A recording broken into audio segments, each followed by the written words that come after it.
में ये press conference रखी गई है, जिसका आयोजन 31 तारीख को वीरवार को यहाँ पे किया जा रहा है। इसमें विमुक्त घुमंतु जातियाँ जो हैं वो सब इसमें भाग लेंगी देश के अलग अलग कोनों से, और उनको आज भी उनकी बहुत सारी समस्याएं हैं कि किस प्रकार से आज भी वो स्वयं को समाज की मुख्यधारा में नहीं। गेस्ट कौन कौन है इसमें सरकार के बहुत सारे केंद्रीय मंत्री, 2-3 केंद्रीय मंत्री, और इसमें जैसे कि इस पेम्पलेट में आप देख सकते हैं माननीय श्री विपल देव जी जो पूर्व मुख्यमंत्री त्रिपुरा के और प्रभारी हैं हरियाणा के। अति विशिष्ट अतिथि माननीय श्री SP सिंह बघेल जो बघेल केंद्रीय स्वास्थ्य राज्य मंत्री है। माननीय श्री रामचंद्र जांगड़ा जी जो माननीय सांसद हैं राज्यसभा के। हमारे स्थानीय सांसद माननीय श्री संजय भाटिया जी जो लोकसभा करनाल से हैं, और माननीय श्री कृष्णलाल पवार जी जो राज्यसभा के सदस्य हैं। इसके बाद रामकरण काला जी जो विधायक हैं शाहबाद से, लक्ष्मण दास नाप्पा जी विधायक दतिया से, हरविंद्र कल्याण जी माननीय विधायक हरोंडा से, श्री राम कुमार कश्यप जी माननीय विधायक इंद्री से, धर्मपाल गोंदर जी माननीय विधायक नीलोखेड़ी से, श्री प्रमोद विज जी माननीय विधायक पानीपत शहरी क्षेत्र से, श्री महीपाल डांडा जी माननीय विधायक ग्रामीण पानीपत क्षेत्र से, डॉक्टर बलवान सिंह जी जो चेयरमैन हैं विमुक्त घुमंतु जनजातीय विकास बोर्ड हरियाणा के, और श्रीमती रेणु बाला गुप्ता जो हमारे स्थानीय करनाल की मेयर है। ये सभी और इसके अलावा जितने भी विमुक्त घुमंतु जातियों के प्रतिनिधि, इस संगठन से जुड़े हुए लोग और सम्मानित पूरे राष्ट्रीय क्षेत्र से वो लोग आके इसमें अपना जो है कार्यक्रम में भाग लेंगे। और वर्षों से जो उनकी लंबित मांगे हैं जो समाज की मुख्यधारा से आज भी उनको नहीं जोड़ती, वो लोग आज भी देखोगे तो आप शहरों में कभी नदी नालों या छपरों में कहीं ऐसे खुले स्थानों में आज भी रह रहे हैं, और उनके विकास की गति को आज तक भी पूरी तरह से विकसित नहीं किया गया। ये सारी डिमांड जो है वो रखी जाएंगी। इसके साथ ही डिप्राइव्ड शेड्यूल कास्ट जो deprived schedule caste reservation Haryana सरकार ने 2020 में वर्तमान सरकार ने एजुकेशन में जो दिया था उसको नौकरियों में भी लागू करने की इस मांग को मुख्य रूप से भी यहाँ पर रखा जाएगा। यही इस प्रेस कॉन्फ्रेंस का उद्देश्य है। आप लोगों से गुजारिश है कि ज़्यादा से ज़्यादा लोग आपके माध्यम से यह सूचना लोगों तक जाए और लोग इसका हिस्सा बने। और ये कर रहे हैं स्थान डॉक्टर मंगल सेन ऑडिटोरियम जहाँ पे प्रेस कॉन्फ्रेंस आयोजित की गई है, वहीं लोग आएंगे। और साथ में ये क्या जैसे सपेरा है और भी ऐसे जो पारंपरिक जो कल्चर एक्टिविटी जो होती थी उनके आप देखोगे, उनके पारंपरिक जो नृत्य है, सिकलीगर है जैसे, और जैसे बीन बजाते थे पहले, और उनके जो तीज त्यौहार अपने जो ट्रेडिशनल जो उनका काम होता था उसको आज सरकार उतना जो है महत्व नहीं दे रही है। वो लोग उस तरह से अपनी संस्कृति का प्रदर्शन भी यहाँ पे करेंगे। वो सब चीज़ें राजस्थान से भी बहुत सारी ऐसी विमुक्त घुमंतु जातियाँ और जो अनुसूचित जनजाति के लोग हैं वो भी इस कार्यक्रम में भाग लेंगे। और उनके जो पारंपरिक और ट्रेडिशनल जो कार्य होते थे, जैसे कुछ लोग अपने अपने तरीके से अपने नृत्य त्यौहार मनाते थे, उनका प्रदर्शन भी सांस्कृतिक रूप से यहाँ पर किया जाएगा। और आपको वो चीज़ें जो लुप्त हो चुकी हैं आजकल वो भी देखने को मिलेगी। और साथ ही वो स्वयं किस प्रकार से आज इस देश के 75 सालों के स्वतंत्रता के बाद भी आज किस प्रकार से अभाव में जी रहे हैं, वो सारी बातें आप यहाँ देखने मिलेंगी। तो सरकार से गुजारिश है इस प्रेस कॉन्फ्रेंस के माध्यम से कि इनकी तरफ जो है ना ध्यान दिया जाए। उनके जो पदाधिकारी बैठे हुए हैं उन्होंने सभी ने प्रेस कॉन्फ्रेंस को आयोजित किया है। हिंदुस्तान आज़ाद हो गया, परंतु हम आदिवासी लोग आज भी आज़ाद नहीं हैं। मुगलों से हम नहीं घबराए, अंग्रेजी हुकूमत से हम नहीं डरे। जब हिंदुस्तान आज़ाद हुआ, जवाहरलाल नेहरू की सरकार में हम घर से बेघर हो गए। हमने धर्म बदला, जात बदली, उसके बाद आज हम जिंदे हैं। हमारे बालिकराम शास्त्री जी ने इनके परिवार ने एक आवाज़ उठाई और मुझे जोड़ा। मैं बड़ा इनका आभारी हूँ। आज हमारी बहन बेटियाँ की इज्जत लुट जाती है। हम FIR लॉन्च कराने जाते हैं तो वहाँ हमें एड्रेस पूछा जाता है। हम जंगल में जिसके ज़मीन पर पड़े हैं, जिसके खेतों की रखवाली कर रहे हैं, जो कचरी ला के शहर में बेचते हैं, बथुआ तोड़ के शहर में बेच के, बेर झाड़ी बेर बेच के हम अपना गुजारा करते हैं, वही डोली के संग और वही छिंडा होते हैं। आज हम आज़ाद नहीं हैं। दुनिया आज़ादी का पर्व मनाए, हम शोक मनाते हैं। जिस देश के लिए हमारे आदिवासी लोगों ने हिंदू बेटियों के लिए, अगर हम मुगलों को हम अपनी बेटी दे देते, हम बड़े बड़े जागीरदार होते, एमएलए होते, हमारे एमपी होते। हमारा कोई ना एमएलए है ना एमपी है। अंग्रेजों ने हमें एसटी दी थी, कांग्रेस की सरकार, हिंदुस्तान सरकार ने हमसे एसटी छीनी है। 5 साल 16 दिन हमारे ऊपर इतना जुर्म किया जैसे हिंदुस्तान का पाकिस्तान का आतंकवादी आ जाता है। सभी अफसरों को बुला के ये कह दिया कि इन्होंने मुगलों को चोटी बेटी नहीं दी, इन आदिवासियों को ख़त्म कर दो। ख़त्म करने की योजना थी।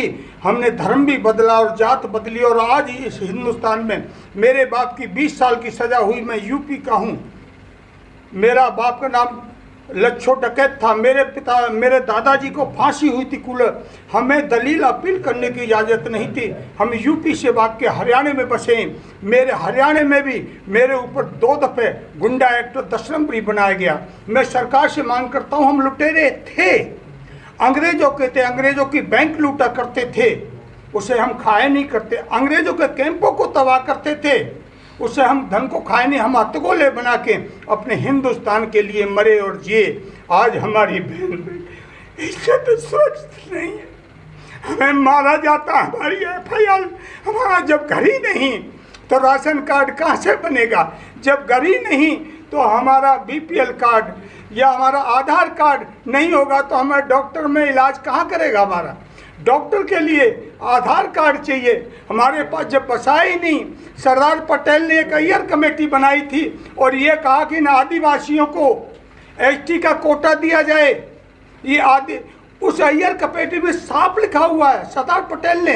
हम कहते हैं सरकार से कि सरकार के पास वो अय्यर कमेटी है, जैसे ये बदमाशों की जांच कर रहे हैं उस जांच हमारे आदिवासियों को करी जाए। लूटा हुआ धन है तो है कहाँ? नंबर 2, अय्यर कमेटी में क्या लिखा हुआ है उसकी जांच की जाए। काका कालेकर बनाए मुझे पूना में, मैं गया था बालकृष्ण रेणके के साथ। हम तो जांच की बात कर रहे हैं, कोटा। हम भिखारी नहीं हैं, हम डकैत थे, पर हम देश के लिए काम करते थे। लूटा हुआ धन देश को बचाने में, हिंदुओं को बचाने में, हिंदुस्तान को बचाने में और हिंदुस्तान की बेटियों को बचाने में लगाते थे। आज हमारी आदिवासी बेटियों की इज्जत सुरक्षित। सरकार कहती है, हमारे मोदी जी आदिवासियों की आवाज़ उठाते हैं, आवाज़ से काम नहीं चलेगा, बीमार को तो दवाई की ज़रूरत है। आज अगर सरदार पटेल ने अय्यर कमेटी बनाई थी, उनके सपने थे आदिवासियों को ST मन छीनो, आदिवासियों को बसाओ और पढ़ाओ। ये कोई भी काम हमारे साथ सरकार, ना हमारा बच्चा पढ़ रहा है। हम कचरी में, हम 3 जगह रहते हैं एक साल में। जब सबरी फसल उजड़ जाती हम पहाड़ियों में चले जाते हैं पत्थर खोदने के लिए। जब सर्दियों में हम बथुआ, कॉकरेज की फरी ये बेच के शहर में हमारी माता बहन गुजारा करती हैं और हमें बुरी नज़र से हमारी बहन बेटियों को। आज हरियाणा के अंदर हमने जमानत तो शनाख्त के लिए हमने गुड़गामा में भी बेटी यादवों को दे दी। क्यों? कि हम चोर डकैतों की, क्योंकि इतिहास तो भाई ये देश के गद्दार थे। जिस टाइम ये शपथ ली गई थी, हिंदुस्तान आज़ाद हुआ, वहाँ कौन था राष्ट्रपति? जब शपथ ली गई थी राष्ट्रपति नहीं था कोई, ये गुंडों का एक गैंग था। जो गैंग वो हिंदुस्तान में आज भी हम अपने मौलिक अधिकारों के लिए, देखो हमारे ये लीडर लोग बैठे हैं, इन्होंने हमें जगाया है। तो मैं तो सरकार से एक ही बात कहूँगा कि हमारी आवाज़ को टीवी चैनलों पे मन दिखाओ, कुछ काम भी करो। आदिवासियों की आवाज़ तो हमारे मोदी जी उठाते हैं, पर आदिवासियों के लिए ये कौन काम करेगा? कोई अमेरिका आएगा, रूस आएगा, पाकिस्तान, कौन सा देश आएगा जो भारी बहुमत से? अगर आज हम पढ़े लिखे होते तो हमारे MP होते, MLA होते। हमारा कुछ भी नहीं है, घर से बेघर हैं। जय हिंद, जय मेरा भारत। इसके बारे में मैं थोड़ा सा बताना चाह रहा हूँ आप लोगों के। हमारे लोगों के लिए रिफॉर्मेंट्रियाँ बनाई गई, छांगा मांगा, मिठमुमरी, लाहौर, भागलपुर की जेल, अम्बरसर का जो पिंगलवाड़ा है वो हमारी जातियों के लिए रिफॉर्मेंट्रियाँ थी। अहमदाबाद की जेल, मुरादाबाद की जेल और दिल्ली में कुछ ऐसी जेलें थी जहाँ इन लोगों को, निकोबार अंडमान द्वीप समूह जहाँ की जिसको काले पानी की सज़ा थी, तो उन लोगों को, हमारे लोगों को भी वहाँ रखते थे पकड़ के उसमें। और इनको एक पास मिलता था, ये पास में मेरा नहीं बनाया हुआ है, ये लाहौर में उस टाइम राजधानी थी इंडिया की। ये लाहौर से ये पास जारी हुआ करता था और यहाँ करनाल में इसका एक दफ्तर था। ये करनाल से इशू है ये पास। स्टैंप इसकी लाहौर से होके हर डिस्ट्रिक्ट में, देश के हर डिस्ट्रिक्ट में क्रिमिनल ट्राइब का एक ऑफिस हुआ करता था यहाँ से, जहाँ से इन लोगों को ये पास मिलता था। ये कह रहा है ये पास उन लोगों को मिलता था जिन लोगों ने अंग्रेज़ों के हालत में डंडा डाला, यानी कि अंग्रेज़ों को जिन्होंने तंग किया, रात दिन उनकी एक कर दी। वो ये पास ये कह रहा है कि वो इस मूवमेंट को, इनकी एक मूवमेंट थी, उस मूवमेंट को तोड़ने के लिए तीखी नज़र थी सरकार की कि कहीं ये लोग ऐसी कोई मूवमेंट खड़ी ना कर ले कि जो हमारे ऊपर भारी पड़े। तो ये इस पास को लेके एक गांव से दूसरे गांव में जाया जाता था और वहाँ का जो मुखिया हुआ करता था, उस मुखिया को भी बताना पड़ता था कि जी मैं आज 2 दिन के लिए यहाँ आया हूँ और 2 दिन के बाद में अपने घर चला जाऊँगा। तो अपने मुखिया को वहाँ ये बता, ये पास इन जातियों को केला ये सांसी का है, मेरे पास एक बंजारा समाज का है, ये 2 का है, लेकिन इसमें 193 इसमें अहेरिया भी बैठा है, इनके बुजुर्गों का भी है। हाँ। ये लोग भी बता सकते हैं, मैं नहीं, ये भी बताते हैं, इनके बुजुर्गों को भी था।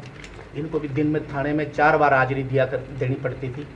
जो जातियाँ 82 साल तक ऐसे जुल्म के अंदर विलीन हों, वो कैसे दुनिया की तरक्की कर सकती हैं? वो लोग आर्थिक स्तर के ऊपर, शैक्षणिक स्तर के ऊपर, सामाजिक स्तर के ऊपर, धार्मिक स्तर के ऊपर वो लोग उस दुनिया की तरक्की की दौड़ में पीछे रह गए हैं। हम सरकार से यही मांग कर रहे हैं कि ये लोग भी इस देश के फ्रीडम फाइटरों के वंशज हैं। ये लोग आज दर दर की ठोकरें खा रहे हैं, इन लोगों को भी वो कंपनसेशन मिलना चाहिए। वो आज़ादी का जो जश्न है वो इन लोगों तक भी आना चाहिए। आज भी लोग खुले आसमान, सीवरेज की पाइपों, पुलों के नीचे, तरपालों के नीचे अपना जीवन बसर करते हैं और आज भी लोगों के पास, जिसके पास घर नहीं है उसका राशन कार्ड नहीं है, और जिसके पास राशन कार्ड नहीं है, सरकार की जितनी मर्जी कोई भी सुविधा हो उस सुविधा से वो वंचित है, और वो सुविधा उन्हीं लोगों के लिए है, ना कि दूसरे लोगों के लिए, जिन लोगों के पास कुछ नहीं है। आप ये मानते हैं ये महाराणा प्रताप? हमारे लोगों ने तो अपनी बेटी और चोटी नहीं दी। अगर बेटी चोटी अगर दे देते तो आज बड़ी बड़ी जगीरों के मालिक होते। ये मैं अब एक कम शब्दों में ये बात कहना चाह रहा हूँ, बड़ी बड़ी जगीरों के मालिक होते। जगीरें कहाँ से आई? वो जगीरें ऐसी आई हैं, इन लोगों ने इन्होंने अपनी बेटी, और ये मान नहीं तजा, लोग जंगली बन गए और नोमैडिक बन गए और जंगलों में जाना। ये जितने भी आज भी हमारे पास गाड़ियाँ लगा रहा है, उसने वही प्रण, उन्होंने जो प्रण किया था कि जब तक देश आज़ाद नहीं होगा हम मंजे पे नहीं सोएंगे, घर में दीपक नहीं जलाएंगे, हम कहीं भी उसमें शहर में नहीं रहेंगे। आज भी वो लोग, वो वैसी का वैसी उस जमाने से लोग आज भी आपको वो जगह मिल जाएगी, लेकिन उनकी मजबूरी बन गई। अब उनकी मजबूरी बन गई, उन लोगों को आम समाज के साथ जुड़ना पड़ रहा, लेकिन वो परंपरा उनकी आज भी चल रही है। आज़ादी के बाद भी वो अपने आप को आज़ाद नहीं मानते? नहीं मानते, आज भी आज़ाद नहीं मानते। और देखो मैं ये एक बात बताऊं, गाड़ियाँ लोहार सबसे गरीब, सबसे गरीब। मुझे एक बताओ, एक ओबीसी के अंदर पूरे गांव की जमीन पूरे ओबीसी के नाम है, और उसी ओबीसी में एक ऐसी जाति भी है जिसके पास रहने के लिए 1 गज जगह है, तो दूर की बात मरने के लिए एक गज जगह नहीं है। तो कहाँ का संविधान हुआ भाई? ये कहाँ की बराबरी है? कहाँ का कानून है कि एक बच्चे को सपोर्ट शूज पहना के और एक बच्चे को नंगे पांव उसके साथ बराबरी कराई जाए? ये न्याय है। उन लोगों को उससे निकलना चाहिए। इनको, वो तो शेड्यूल ट्राइब में लोग आते हैं, ओबीसी में डाले हुए हैं, और ओबीसी में आप उनकी सुविधा जाके देखिए, आपके 16 सेक्टर में पड़े, आप जाके आप उस राजनीति से हमें कोई लेना देना नहीं। फिर तो आप ऐसे ही रह जाओगे जब आगे नहीं बढ़ोगे। नहीं, मैं रहूँगा, और बहुत लोग रहे। मैं कभी भी, मेरे मन में है नहीं ऐसी कोई राजनीति वाली कोई बात नहीं है। ये जो राजनीति में नहीं आ सकता, साफ आदमी राजनीति में नहीं आ सकता। आज भी देश की बागडोर आप मानते हैं? सच्चाई बोल रहा हूँ मीडिया के सामने। आज भी आप मानते हैं कि देश की बागडोर काले अंग्रेजों के पास में है? क्यों बालकृष्ण जी? जी सर। आज भी मानते हैं कि देश की आज़ादी की बागडोर काले अंग्रेजों के पास में है? आज भी इन लोगों के साथ देखो ना, पूरे अब 21वीं सदी की बात कर रहे हैं हम, चंद्रयान पे पहुंच रहे हैं, नॉर्थ पोल पे पहुंच रहे हैं, लेकिन आप लोग कभी अम्बाला के अंदर बो बब्याल में जाके देखिए, मीडिया देख सकता है, हमारे लोगों की तो कोई बात नहीं। खासकर जितने भी आप लोग सामाजिक लोग हैं, मैं सामाजिक तौर पर मानवता के नाम पे कह रहा हूँ, बो बब्याल की बस्ती में शमशान घाट में जाके देखिए, लोग शमशान के अंदर सोते हैं, रह रहे हैं लोग। और उनके बच्चों को देखोगे ना आप, देख के हैरान हो जाओगे, उनका लिस्ट में नाम ही नहीं है। 31 अगस्त को क्या करने जा आ रहे रहे हैं वो लोग यहाँ। हैं आप लोग? क्या करने वाले 31 अगस्त 31 अगस्त को तो हमारे ये, हम तो एक दूसरे आवाम को जगाने, आवाम को आम दुनिया को बताना चाह रहे हो। ये जो तुम हमको समझ रहे हो वो नहीं है। अपने समाज को, जिनका इतिहास खत्म हो गया, जो जिनको पति नहीं है, उनको जगा रहे हैं। और सरकार को भी ये जता रहे हैं कि इतने साल हो गए, 77 साल देश को आज़ाद हो गए, इन लोगों के जो इनकी मांगे हैं वो मांगे इनकी पूरी होनी चाहिए। इनके जो हक हैं वो हक इनको मिलने चाहिए। एक नेगलेक्टेड स्ट्रेटा, एक बहुत बड़ी स्लैब है जो हर चीज़ से वंचित, उनके पास कोई शिक्षा नहीं, अपने ना उनके, ये वो लोग हैं जिनके पाँव में चप्पल नहीं, पेट में भोजन नहीं, अपनी बात रखने के लिए शब्द ही नहीं है, अपनी रिप्रेजेंट नहीं रख सकते। आप राजनीति